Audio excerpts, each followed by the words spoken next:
Leica lens flap 50mm f1.2 ini adalah replika dari Leica Noctilux 50mm f1.2 dari tahun 1966. Lensa ini termasuk salah satu lensa yang legendaris, karena di tahun 1966 bukan lensa yang f1.2 termasuk jarang, apalagi dengan kualitas optik yang cukup baik. Di zaman itu, lensa ini termasuk bagus karena menggunakan dua elemen asperikal yang sangat besar, yang tujuannya adalah untuk meningkatkan ketajaman dan mengurangi distorsi. Bukan lensa yang sebesar ini sangat penting di zaman kamera film, karena kebanyakan asa film hanya sekitar 400, dan di atasnya sudah sangat mahal dan kurang kualitasnya karena grainnya terlalu banyak. Setelah saya mencoba di kamera digital modern, saya melihat kualitas lensa ini, kalau kita bandingkan dengan lensa modern, jauh dari tajam, terutama di bukaan yang terbesarnya di f1.2.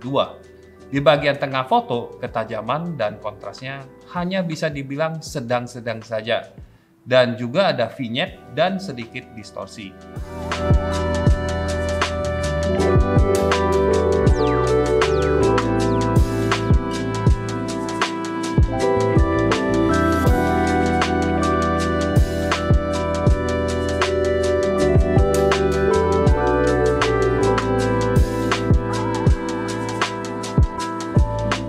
Yang juga bikin saya kurang sreg adalah jarak minimum lensanya ini cukup jauh, yaitu 1 meter.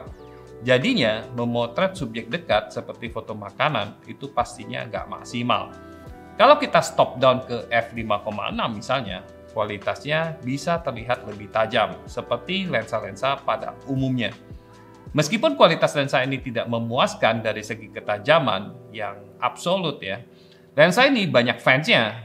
Bahkan di tahun 2021, Leica mengenalkan kembali lensa 50mm f1.2 ini dengan teknik produksi yang modern, tapi dengan optik seperti tahun 1966 yang lalu. Harganya lumayan, $7.895 US, artinya di atas 120 juta. Kalau yang asli dari tahun 1966, sekarang sudah mencapai 40.000 US atau lebih dari 600 juta. Dibandingkan dengan lensa baru Leica, lensa dari Leica lens flap ini lebih menyerupai aslinya karena masih menggunakan metode dan desain optik yang sama persis, sehingga MTF chartnya juga lebih mirip. Desain fisiknya sendiri saya juga suka. Yang saya review ini menggunakan bahan kuningan yang dilapisi dengan cat silver atau perak. Bahan kuningan ini lebih padat daripada aluminium atau logam lainnya, sehingga terasa lebih berat, tapi juga padat dan mewah. Sebagai informasi, Leica lens flap ini membuat 3 jenis bahan untuk lensa semacam ini. Aluminium itu paling ringan 450 gram, titanium 506 gram, dan yang kuningan ini yang saya pegang paling berat 632 gram. Aperture ring dari lensa ini dimulai dari f1.2 dan di lensa baru ini pilihannya bisa setengah stop, sedangkan yang lama itu 1 stop. Hood yang matching dengan lensanya juga sudah termasuk dalam paket pembelian lensa. Bentuk hoodnya itu agak besar dan sebagian bolong-bolong ya, supaya saat kita menggunakan kamera Leica M rangefinder kita bisa intip dari jendela rangefindernya. Cara lepas pasangnya tidak diputar, tapi tinggal ditekan saja 2 tombol yang ada di hood ini, masukkan ke lensa dan lepaskan tombolnya untuk menjepit bagian depan lensa. Lens hoodnya masih bisa diputar-putar, tapi teman-teman tidak perlu khawatir, ini tidak akan lepas. Unik ya, di lens hood ini sudah ada filternya. Nah, tujuannya untuk melindungi bagian depan lensa ini. Bagian depan lensa itu agak sedikit besar dibandingkan dengan lensa-lensa Leica M pada umumnya, yaitu 49 mm. Tapi kalau kita bandingkan dengan lensa-lensa modern, 49 mm itu tergolong kecil ya. Jadi lebih mudah dan murah filternya. Tantangan dalam menggunakan lensa ini, kalau menggunakan kamera Leica M, bisa jadi banyak yang tidak fokus, kecuali subjek benar-benar pas di tengah. Kalau kita pakai kamera digital modern seperti Leica SL, untuk manual fokus itu lebih mendingan.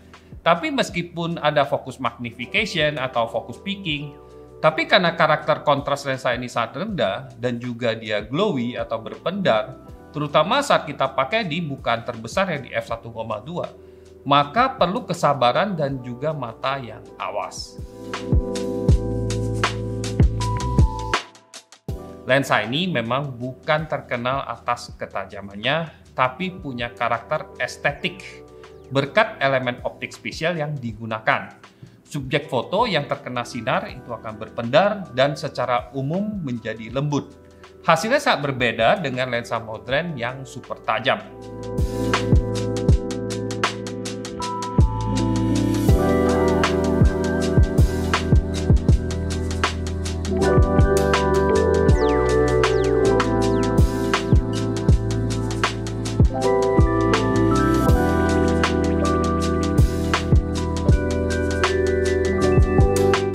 Kelangkaan, desain yang mewah, dan juga ada nilai sejarahnya, yaitu lensa ini lensa komersial pertama yang menggunakan elemen aspherical, membuat lensa ini menjadi sangat menarik bagi teman-teman fotografer atau kolektor.